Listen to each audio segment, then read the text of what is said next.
نحمدہ و نصلی علی رسولہ الکریم اما بعد اعوذ باللہ من الشیطان الرجیم بسم اللہ الرحمن الرحیم یا ایھا الذین آمنوا توبوا الی اللہ توبۃ نصوحا صدق اللہ العلی العظیم وقال النبی صلی اللہ علیہ وآلہ وسلم ان اللہ یقبل توبۃ العبد ما لم یغرغر او کما قال رسول اللہ صلی اللہ علیہ وسلم۔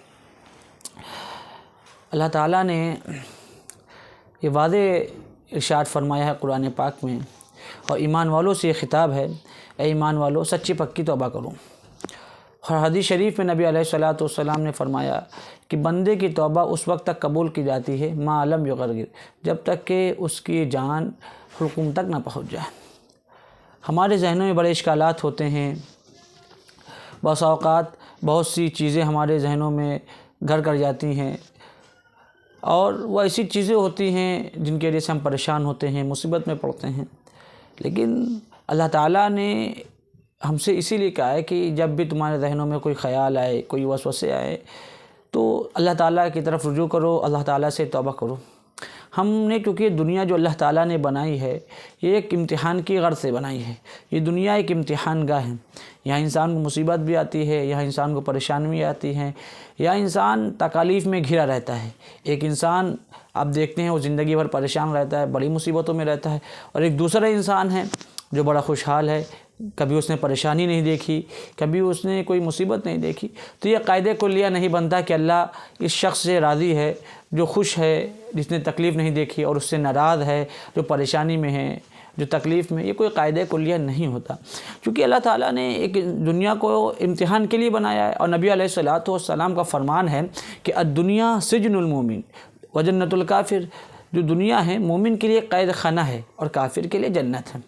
اب انسان کے اوپر یہاں پریشانی بھی آئیں گی، یہاں مصیبتیں بھی آئیں گی، یہاں تکلیف بھی آئیں گی، لیکن ہم کو فوراً شکایتیں ہو جاتی ہیں اللہ تعالیٰ سے کہ اللہ تعالیٰ ہمارے اوپر پریشانیاں آ رہی ہیں، مصیبتیں آ رہی ہیں، کیا ہم ہی ملے تھے؟ ہمارے علاوہ کوئی اور نہیں تھا۔ ہم یہاں سوچتے ہیں کہ ہمارے ساتھ انصاف ہو جائے، کبھی انصاف ہوتا بھی ہے، کبھی انصاف نہیں ہوتا، لیکن اصل ہم دنیا کو اپنے طرف سے دیکھ رہے ہیں، اپنی نگاہوں سے دیکھ رہے ہیں، لیکن ہمیں دنیا کو کبھی اس نگاہ سے دیکھنا چاہیے، کبھی اس طرف سے کھڑے ہو کر دیکھنا چاہیے جس طرف سے اللہ تعالیٰ دیکھ رہا ہے۔ یعنی اللہ تعالیٰ نے اس دنیا کو امتحان کے لیے بنایا، تو کبھی اس نظریے سے دنیا کو دیکھنا چاہیے، تو ہمارے اشکالات انشاءاللہ العزیز ختم ہو جائیں گے، ہم ان تکلیف پہ صبر کرنا ہمارے لیے آسان ہو جائے گا۔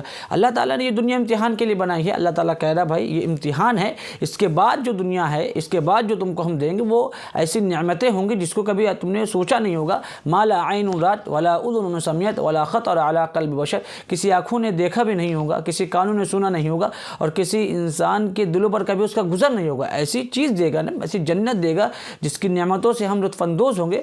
تو ظاہر سی بات ہے جب اللہ تعالیٰ ایک جنت دے گا جس میں انبیاء علیہم الصلوۃ والسلام رہیں گے، جس میں رسول اللہ صلی اللہ علیہ وسلم ہوں گے، جنت الفردوس میں ہوں گے آپ علیہ الصلوۃ والسلام، اس میں ہم کو رکھے گا، تو ظاہر سی بات ہے وہ ایک جنت ہے جس کی یہ نعمتیں ہیں۔ تو اس دنیا کو امتحان گاہ بنایا، اور اس امتحان گاہ کو امتحان سے گھیرا، اور یہ بتایا کہ اب اس جنت میں جانے کے لیے ہمیں کوالیفائڈ لوگ چاہیے، وہ لوگ چاہیے جن کے اندر یہ خصوصیات ہوں جو اللہ کو راضی کرنے والے ہوں۔ قد افلح المؤمنون الذین هم فی صلاتهم خاشعون والذین هم عن اللغو معرضون والذین هم للزکاة فاعلون والذین هم لفروجهم حافظون الا علی ازواجهم او ما ملکت ایمانهم فانهم غیر ملومین فمن ابتغى وراء ذلك فاولئک هم العادون۔ یہ جو 8 صفات بتائیں اللہ کہہ رہا ہے اپنے اندر پیدا کر لو، جنت میں آ جاؤ۔ میں نے کب روکا جنت سے کہ تم کو جنت میں نہیں داخل کروں گا؟ میں نے کب منع کیا؟ یہ صفات، یہ کوالیفیکیشن پیدا کر لیجیے اپنے اندر، اور یہ 8 چیزیں جو میں نے بتائی ہیں ان کو پیدا کر لی۔ اللہ تعالیٰ کہا جنت میں آ جائیے، جنت میں آپ کا دخول ہوگا، آپ کا استقبال ہوگا، جنت کے جس دروازے سے چاہیں گے نبی علیہ الصلوۃ والسلام نے فرمایا داخل ہو جائیں گے۔ بھائی دنیا میں رہ کر کوالیفیکیشن کرنا پڑتا ہے۔ آپ کسی یونیورسٹی میں داخلہ لیتے ہیں، وہاں پڑھنا چاہتے تو وہ لوگ شرائط لگاتے ہیں کہ آپ کو اتنے پرسنٹیج حاضری دینی پڑے گی، اور آپ کو اتنے % نمبر لانے پڑیں گے جب آپ کو IAS یا IPS کی نوکری ملتی ہے۔ تو اللہ تعالیٰ نے اس دنیا کو امتحانوں سے گھیرا۔ امتحان، اس میں تکلیف بھی آئے گی، اس میں خوشی بھی ملے گی، اس میں مصیبت میں بھی رہیں گے، اس میں خوشحالی میں بھی رہیں گے، یہ ساری چیزیں رکھی اللہ تعالیٰ نے اس دنیا میں۔ رکھنے کے بعد اب اللہ تعالیٰ نے کہا کہ بھائی اب ان چیزوں کو تم حل کر لو گے اور ان چیزوں اپنے اندر یہ صفات پیدا کر لو گے. جاڑے کے ایام چل رہے ہیں آج کل, اور ان جاڑے کے ایام میں فجر میں بھائی اٹھ کر نماز پڑھنا جماعت کے ساتھ, اور تہجد پڑھتے ہیں تو بڑی اچھی بات, پھر ظہر پڑھنا, عصر پڑھنا, مغرب عشاء پڑھنا ان جاڑے کے ایام میں, ٹھنڈے پانی سے وضو کرنا یا گرم پانی سے وضو کرنا, اور اس کے بعد نرم نرم بستر کو چھوڑنا, اللہ کے حضور کھڑے ہونا, اللہ سے دعائیں مانگنا. تو بھائی یہ آپ کو تکلیف بظاہر تو آپ کو تکلیف ہو رہی ہے, لیکن آپ گویا کہ امتحان میں ہیں اور امتحان میں چل رہے ہیں. اگر آپ کو ایک عظیم چیز چاہیے ہے, جنت کا دخول چاہیے, جنت میں جانا ہے, تو اس کے لیے آپ کو کوالیفیکیشن اللہ تعالیٰ مانگتا ہے. دنیا کا ہر شخص جس سے آپ کسی چیز کا مطالبہ کرتے تو وہ کہتا ہے بھائی میرے شرائط پوری کرو گے میں تمہیں منمانی چیز دوں گا. تو اللہ تعالیٰ کہہ رہا ہے کہ بھائی یہ میں نے جو آپ کو یہاں دنیا میں آزادی دی ہے, آپ کے لیے میں نے 2 راستے بتا دیے ہیں, قد افلح من زکاہا وقد خاب من دساہا. جس نے اپنے آپ کو سنوارا, جس نے اپنے آپ کو گناہوں سے بچایا وہ کامیاب ہو گیا, اور جس نے اپنے آپ کو گناہوں میں پھنسا لیا وہ ناکام ہو گیا. تو اللہ تعالیٰ نے ہمارے لیے راستوں کو کھول دیا ہے. ہم کو اللہ تعالیٰ نے عقل سلیم عطا کی, ہم اس کو دیکھتے ہیں اور سمجھتے ہیں کہ کون سا راستہ کیسا ہے, کون سا اچھا راستہ ہے, کون سا برا راستہ ہے. ہم نمازوں میں اللہ تعالیٰ سے دعائیں مانگتے ہیں کہ اہدنا الصراط المستقیم, اللہ ہمیں صراط مستقیم پر چلا. یہ صراط مستقیم کیا ہے, یہ بھی حل کیا اللہ تعالیٰ نے کہ ومن یطع اللہ والرسول فاولئک مع الذین انعم اللہ علیہم من النبیین والصدیقین والشہداء والصالحین. جس نے اللہ کی اطاعت کی, رسول کی اطاعت کی, تو یہی وہ لوگ ہیں جن پر اللہ تعالیٰ نے انعام کیا. وہ انبیاء ہیں, وہ صدیقین ہیں, وہ شہداء ہیں, وہ صالحین ہیں. وحسن اولئک رفیقا, بہترین ٹھکانہ ان لوگوں کے ساتھ رہے گا انسان کا جو شخص اپنے اندر ان کی خصوصیات پیدا کر لے گا. اب اللہ تعالیٰ نے فرما دیا کہ تم اپنے اندر ان خصوصیات کو پیدا کر لو, میں انبیاء کے ساتھ تم کو رکھوں گا. بھائی انبیاء کے ساتھ رکھوں گا, بہترین ٹھکانہ دوں گا, یہ میری گارنٹی ہے. لیکن تمہاری ذمہ داری کیا ہے, اللہ تعالیٰ کہہ رہا ہے کہ بھائی اپنے اندر یہ کوالیفیکیشن پیدا کرو. یہ دنیا چونکہ ہم اس کو اپنے نظریے سے دیکھ رہے ہیں, کبھی ہم اس دنیا کو اس نظریے سے دیکھیں. اللہ تعالیٰ نے جس کے لیے بنائی, یہ قید خانہ بنایا ہے, یہ قید خانہ ہے اور یہ امتحان گاہ ہے, تو اللہ کبھی اس نظریے سے دیکھے. ہم اپنے سائڈ سے کھڑے ہو کر دنیا کو دیکھتے ہیں کہ بتائیے ہم ہی ملے تھے, اللہ تعالیٰ نے ہم ہی کو پریشان کیا, اللہ تعالیٰ نے ہم ہی کو مصیبت میں ڈالا. تو یہ اپنے نظریے سے دیکھنا ہوا.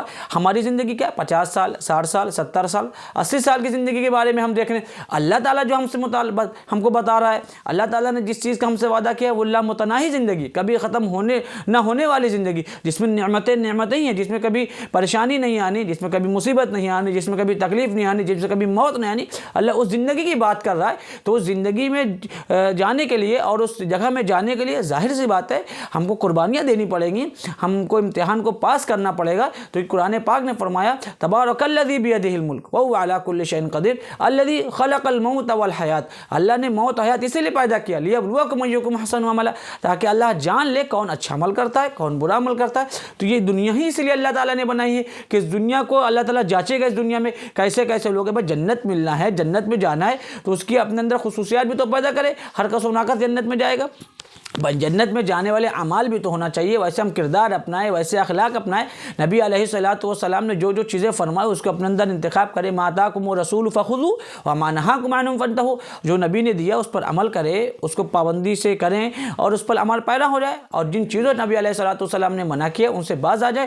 پھر اگر ہمیں جنت میں ہماری نعمتیں نہ ملے تو ہم اللہ تعالیٰ سے سوال کر سکتے ہیں کہ اللہ تعالیٰ آپ نے ہمیں جو چیز کہی ہم نے وہ کری, لیکن ہم اپنی پوری کوشش نہ کریں, اور ہم کو جو اللہ تعالیٰ نے کرنے کے لیے کہا ہے, جو نبی علیہ الصلوۃ والسلام نے کرنے کے لیے کہا, ہم وہ نہ کریں اور شکوے کریں اور شکایتیں کریں. یہ تو ایک ایسی چیز ہے جو ناقابل معافی ہے کہ ہم کو اللہ تعالیٰ نے دنیا میں بھیجا ہے اسی لیے کہ تاکہ ہم دنیا میں اللہ تعالیٰ کو راضی کرنے والے کام کریں اور اپنی ضروریات کو بھی پورا کریں, لیکن اللہ تعالیٰ سے غافل نہ ہوں. لیکن ہم اللہ تعالیٰ سے مکمل غافل ہیں. آپ دیکھیں ایک غفلت کی زندگی ہم گزار رہے ہیں, اور غافل کو اللہ تعالیٰ ویسے پسند نہیں کرتا. ان اللہ لا یحب الغافلین, اللہ تعالیٰ نے قرآن مقدس میں بھی فرمایا کہ اللہ تعالیٰ غافلوں کو, غفلت کرنے والوں کو پسند نہیں فرماتا. یہ بہت بڑی سزا ہے کہ انسان اپنی اصل زندگی سے غافل ہو جائے, اپنے اصل مقصد سے غافل ہو جائے, تو انسان کہاں کامیاب ہو سکتا ہے. اب دنیا میں دیکھ لیں, جو غافل شخص ہو, جو اپنا کام نہ کرتا ہو, جو اپنا ہوم ورک نہ کرتا ہو, اس کو کوئی پسند نہیں کرتا, وہ زندگی میں کبھی کامیاب نہیں ہو سکتا, وہ ہمیشہ ناکام ہوتا ہے. ایک طرف وہ بچہ جو اپنا کام کرتا ہے, جو اپنا ہوم ورک کرتا ہے, جو محنت کرتا ہے, وہ کامیابی کی سیڑھیوں پہ چلتا ہے.